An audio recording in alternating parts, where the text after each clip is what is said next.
Day of the Triffids has some pretty cool things going for it.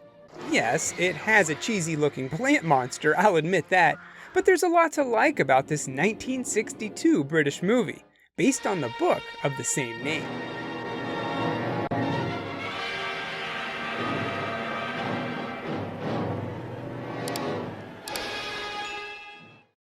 First, we learn about a meteor shower all across the globe. Every person in the world looks up to see the show, which seems to happen all night long. Everyone except for a few people. Bill Mason being one of them. He just had surgery on his eyes, so they're still bandaged up, unable to see until tomorrow morning. That sucks to be him, and he's pretty bummed out that he's missing the show. But he'll soon learn this was a blessing in disguise. We also meet the Goodwins, Tom and Karen. They're researchers studying in a lighthouse, far too busy with their work to be bothered to look out a window, even for a minute, to see the sky light up. Tom's getting frustrated with his work, depressed and downright suicidal. He's resorted to alcohol and becoming a drunk, all because he hates his job. And he decides that in the morning, he's done. He's calling a boat to come get him, and that's that. All Karen can do is go along with her husband. She ain't happy about it, but that's what she does. Fine. We'll leave the island tomorrow. The next morning, Bill wakes up to silence.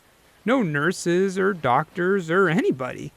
He takes his bandages off himself, and thankfully, he can see again. So that's good.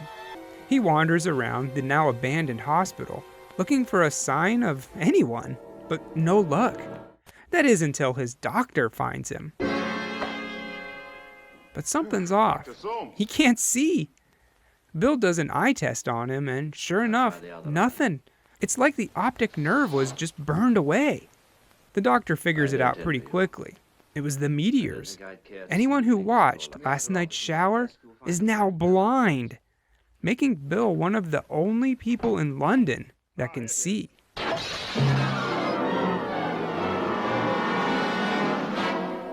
Hop over to the Goodwins for a minute, and they're still waiting on their boat to pick them up.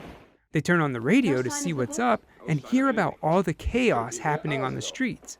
Worse yet, they hear about a plant that's grown overnight with a fatal sting. And get this, it can walk. Bill's out wandering around London, and he stops at a train station, where everyone's just sitting there like, well, I can't see. For some reason, there's a guy in the ticket booth, even though he can't see either. I think I would have called off for the day, but he's dedicated to selling those tickets. Some people learn that Bill can see, and they clamor around him, begging him to call their family members and help him out. Just then, a train comes crashing into the station. The conductor, most likely blind as well.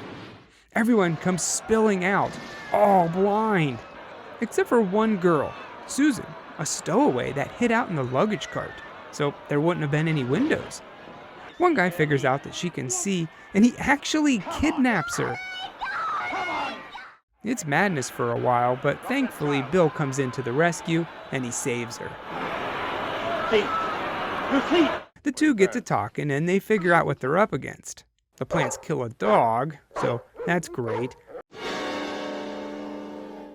They steal a car, have a close call, but in the end they make it to the dock where Bill's ship is. You see, he's in the Navy, and he figured that this would be a safe place. And, well, it's not. They do get on the radio here and get a glimpse into how the world is coping with the loss of sight. And it's not good. There's a cruise ship that's stranded in the middle of the ocean, the captain unable to navigate, and probably the worst of the bunch is an airplane still up in the sky. No one on board can see, so they've been flying around aimlessly just praying for help. But they don't get it. Instead, they come crashing down into the harbor. Things aren't really going that much better for the Goodwins either, who come face to face with a Triffid. Tom fights it for a bit until he finds the only way to stop it is by cutting off its head. At least now they can start experimenting on it and hopefully find a weakness. Bill and Susan happen to find another group, Mrs. Durant and Mr. and Mrs. Cooker. They were all in an accident the night of the meteor shower, so both of them were passed out in the hospital and can see. Mrs. Durant opens her house up to try and help everyone out, and they have about 40 blind people depending on her. Susan's taken to Bettina, played by Carol Ann Ford, aka Doctor Who's granddaughter. Doctor Who? What are you talking about? Durant thinks that they should be friends and be able to help each other out. At the lighthouse, the Goodwins are making slow progress figuring this thing out. But Karen is happy to see that her husband has the spark back in his life. However, he's run down and he needs some sleep. And while they zuzz, the plant comes back to life. It turns out that even if you chop off its head, it will regrow, duplicating itself, and then it's good as new. Despite Coker and Durant practically begging Bill to stay with them, he feels like he has a duty to help others. So he and Susan prepare to leave, en route to Spain, as they heard a rumor that they have a plan there. While Bill and Coker are out getting supplies, they spot one of the plants taking a stroll. They decide to follow it all the way to a nest, where there must be hundreds of them. This is where we're given the name Triffid as well. Apparently, Mr. Coker saw a plant that looked like this years ago called a Triffid, and it also came to Earth on a meteor. This kind of muddies the water a bit, because I thought all the plants came on the meteors from last night. But here Coker's saying he saw the plant years ago. I don't really know what's going on here, but I'll just assume most of these Triffids grew overnight and caught a ride on last night's meteor shower. It doesn't really matter that much, so moving on. There's also a ton of spores in the air, so that's another way these things can multiply. It's not looking very good right now for the human race. As they make their escape, Mr. Coker's shot with a venom blast to the ankle, and only minutes later, he's dead. That's some fast-acting venom. When Bill makes it back to the house, it's a wild party. What's going on now?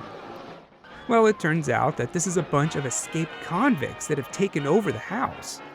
I'm not sure if they're blind or not. I would assume so, but I don't really know. Bill jumps in and saves Mrs. Durant, but the others are kind of just on their own. And as they leave, they see Bettina making her escape from the men, only to be attacked by the Triffids. Bill opens up on him, but I'm guessing either they killed her or he accidentally shot her, because we never see her again. As our heroes pull away, the house is attacked and everyone, the good and bad guys, are killed. On their way to Spain, they stop at a bar for the necessities, and Susan finds something like an ice cream truck with a loud speaker on the roof. Look what I found! Their car's out of gas, so they switch to this hunk of junk and continue their journey, where they find another couple in need. This time, it's Louis and Teresa de la Vega. And as luck would have it, Teresa's pregnant. She was blind before the shower, so she's actually able to function a lot more than her husband, who's still adjusting to this new way of life. Bill and Susan work outside, setting up an electric fence, while Teresa gives birth inside. Everything ends up turning out fine. She has a boy, and the mother and baby are all healthy. The first bit of good news in the whole movie. Outside, the Triffids are at the fence, and they flip the switch, frying them. But it's no use. Although they are on fire, it doesn't really seem to be doing much. Just don't have enough power. Bill gets a tanker and lights them up, which does seem to work, but in the morning, there's still a ton of them left to deal with. It's at this point that Susan figures out that they must be attracted to noise, so the plants can somehow hear them. They shut off the generator, and sure enough, that's the case. So, using the ice cream truck, Bill makes a distraction, and everyone else makes their escape. They end up making it to a submarine, which should have all the supplies they need, and later on find Bill, safe and sound. But we still really don't know how to kill these things, and the answer is pretty silly. Tom and Karen learned that it's salt water. That's right, the thing that covers 2/3 of the planet dissolves these creatures. Well, that sucks for them. I'm really into astronomy. Hey, space is cool. So you better believe I would have been one of the ones looking outside watching the meteor shower. And then I guess I would have woke up blind. I just love that part of the movie. Think about that for a second. Everyone likes to see a shooting star. So naturally, we all would have been looking up to see at least a few meteors. And then in the morning, we'd all be blind. If that alone was the premise of the film, it'd be pretty cool. Almost like a spin on a zombie movie. But then they threw in man-eating plants as well. For better or for worse. There's really two stories going on here that don't intermingle at all. The Goodwins and Bill's crew. I kept thinking the whole time that they were going to meet up, but they never did.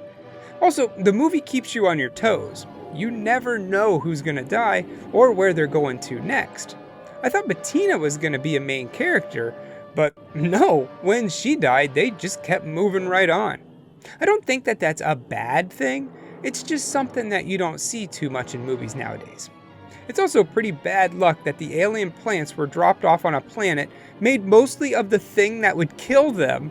But it's not as bad as in War of the Worlds or Signs. In War of the Worlds, it was the Earth's bacteria that killed them. And in Signs, it was water, just like in Day of the Triffids. M. Night Shyamalan must have seen the Triffids and thought he could do that but with aliens. This was 1963, yes, the plant monsters look goofy. But at least in the beginning, they weren't the focus of the film, and that didn't really ruin anything for me. Day of the Triffids ain't bad, and it's worth a watch if you're in the mood for a classic B-movie with some decent ideas. I give it 2.5 meteors that make you blind out of 4.